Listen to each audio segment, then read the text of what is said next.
السلام علیکم ورحمۃ اللہ وبرکاتہ۔ معزز ناظرین، دنیا میں جتنی بھی دینی انجمن اور محافل اور مجالس قائم ہوتی ہیں، ان تمام دینی مجالس کا تین بنیادی مقصد ہوتا ہے۔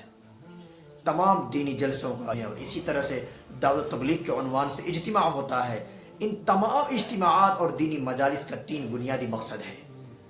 نمبر ایک، اللہ کے بندوں کو اللہ سے جوڑنا۔ نمبر ایک، اللہ کے بندوں کو اللہ سے جوڑنا۔ اور یہ کیوں کر اور کیسے ممکن ہوگا؟ آج کے اس پرفتن دور میں اسی فکر اور اسی سوچ کے لیے اجتماعات اور دینی مجالس اور دینی جلسے قائم کیے جاتے ہیں۔ نمبر دو، دنیا میں امن و شانتی کو فروغ دینا۔ ان دینی مجالس کا ایک بنیادی مقصد دنیا میں امن و شانتی کو فروغ دینا اور یہ امت کو اور دنیا کو یہ پیغام دینا کہ بغیر ہنسا کے، بغیر وائلنس کے بھی دھرم کا کام کیا جا سکتا ہے اور اخوت بھائی چارگی کے ساتھ بھی کیا جا سکتا ہے۔ اور نمبر تین، اور یہ پیغام دینا، دنیا کو یہ پیغام دینا کہ اسلام ہی امن و شانتی کا پرتیک ہے اور اسلام ہی بھائی چارہ اخوت کو فروغ دیتا ہے اور اسلام کا صحیح طور پر ماننے والا ہی انسانیت کے لیے نافع اور قوم و ملت کے لیے سچا رہبر اور آئیڈیل ہے۔ یہ تین بنیادی مقاصد تمام اجتماعات، تمام جلسوں اور تمام دینی مجالس کا ہے۔ اس اصول کے مطابق اور اس چیز کو مقصد بنا کر جو بھی مجالس ہوتی ہیں، اللہ کی مدد اس مجلس کے ساتھ ہوتی ہے، اللہ کی نصرت اس مجلس کے ساتھ ہوتی ہے اور اس کے انتظام کرنے والوں کے لیے اللہ نے دنیا میں بھی عزت کا ذریعہ بنایا ہے اس کو، اور آخرت بھی اللہ نے اس کے لیے بہترین اجر کا انتظام رکھا ہے۔ نظام اسلام کا بنیادی مقصد انسانیت کو محبت سے، انسانیت کو اخلاق سے، انسانیت کو ایک دوسرے کے تئیں ہمدردی سے جوڑنا ہے۔ انہی تینی مجالس میں سے ایک اہم مجلس دعوت تبلیغ کے لائن سے اجتماع کی مجلس ہوتی ہے۔ اجتماع کا بھی مقصد بالخصوص مسلمان جو صحیح راہ سے بھٹکے ہوئے ہیں، جو مسلمان اللہ کو مانتا ہے لیکن اللہ کے دین کی مرضیات کے مطابق نہیں چلتا، اللہ کے حکموں کے مطابق نہیں چلتا، اللہ اور اس کے رسول کے سنتوں کے مطابق زندگی نہیں گزارتا، ان مسلمانوں کے دل میں اللہ کی محبت کو بڑھانا، اللہ کے رسول کی محبت کو بڑھانا، اس کے غیرت کو بڑھانا، اللہ سے ہونے کے یقین کو مضبوط کرنا، اللہ سے تعلق کو جوڑنے کی فکر کرنا، انہی فکروں کو لے کر اجتماعات منعقد ہوتی ہیں اور مقصد تاکہ اللہ کے بندے اللہ سے جڑ جائے، ہمارے علاقے کے اندر دین کا وہ ماحول پیدا ہو جو دین کے اس امت سے مطلوب ہے، جو دین کے اس اسلام سے مطلوب ہے، جو دین کا پیغام ہمارے نبی نے ہم تک پہنچایا ہے، علماء و اکابرین نے اور صحابہ کرام رضوان اللہ علیہم اجمعین نے اپنی زندگی سے جو پیغام، جو سبق ہم تک پہنچایا ہے، اسی پیغام، اسی سبق کو زندہ کیا جا سکے اور ہدایت کی محنت ہو، ہدایت کے لیے دعائیں ہوں اور امت کو ایمان پر جمانے کی، امت کو اسلام پر لانے کی کوشش ہو۔ اسی کے لیے کل اور پرسوں یعنی 6 اور 7 جنوری کو آپ کے قریبی شہر ہندوپور میں زرے کا ایک شاندار اجتماع ہونے جا رہا ہے، جس میں بہت سے لوگوں نے بہت ساری محنتیں کی ہیں، قربانیاں دی ہیں۔ لہٰذا آپ تمام بھائیوں سے خصوصی درخواست ہے کہ زیادہ سے زیادہ تعداد میں شرکت فرمائیں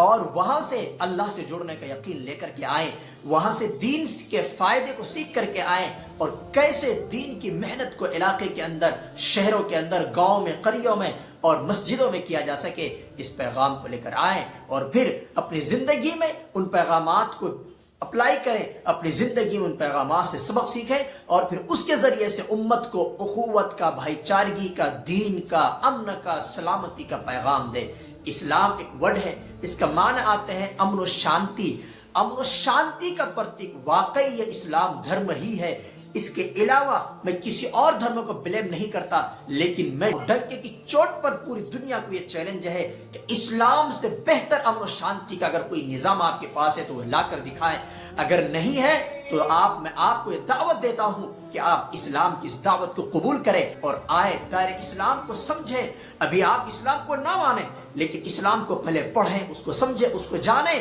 اس کے بعد اس کو قبول کریں۔ میں یقین کے ساتھ کہتا ہوں، اسلام کے تعلیمات پر بھروسہ کر کے کہتا ہوں، اللہ کی ذات پر بھروسہ کر کے کہتا ہوں، جو تمام انسانوں کا خیر خواہ ہے، جو تمام انسانوں کا بھلائی چاہتا ہے، اس پروردگار کی ذات پر یقین کر کے کہتا ہوں، ایمان رکھ کر کہتا ہوں، انشاءاللہ جو کوئی بھی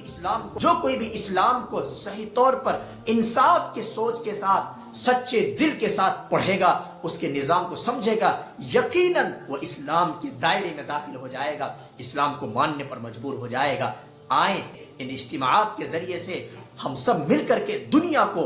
اخوت کا، بھائی چارے کا، امن کا اور شانتی کا پیغام دیتے ہیں۔ اور کسی بھی طرح کے، آخر میں خاص گزارش ہے، کسی بھی طرح کے ناگہانی حالات سے، کسی بھی طریقے سے ناگہانی آفات سے اللہ ہم سب کو محفوظ فرمائے، اور خصوصاً تمام امت مسلمہ کو، جو بھی اسلام کا ماننے والا ہے، کلمہ گو ہے، کلمے کو ماننے والا ہے، یہ گزارش ہے کسی بھی طرح کی نا اتفاقی کا ماحول پیدا نہ کرے، کسی بھی طرح کے انتشار کا ماحول پیدا نہ کرے۔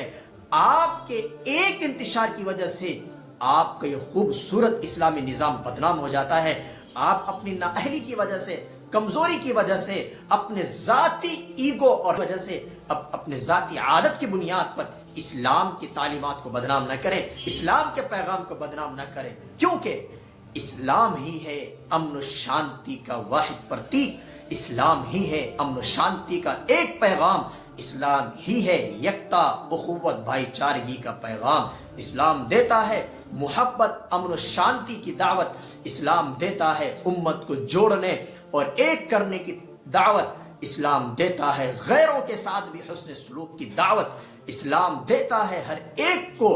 بھائی بھائی بن کر رہنے کی دعوت۔ اس کی ایک بڑی مثال دیتا ہوں، یہ جو ہندو پور میں آپ کے اجتماع ہو رہا ہے، اس اجتماع کے لیے جس نے زمین دی ہے وہ ایک غیر قوم کا شخص ہے، ایک غیر اسلام کا ماننے والا ہے۔ سوچو اخوت اور بھائی چارگی کے تئیں ایک غیر قوم کے دل میں اسلام کے تئیں کتنی ہمدردی ہے۔ اللہ اس کے اس اخلاص کو قبول فرما کر، اس کے اس اسلام کے تئیں ہمدردی کے اظہار کی برکت سے اللہ اس کو ہدایت کی دولت نصیب فرمائے، اللہ اس کو محبت اور اخوت والا اسلام نصیب فرمائے۔ پھر گزارش ہے تمام حضرات زیادہ سے زیادہ تعداد میں شرکت فرمائیں تاکہ اجتماعات کے مقاصد میں ہم سب کو کامیابی مل سکے۔ اللہ ہم سب کو اس اجتماع کے ذریعے سے ایمان کا، امن کا، صلح کا سبق لینے کی توفیق نصیب فرمائے، آمین۔ السلام علیکم ورحمۃ اللہ وبرکاتہ۔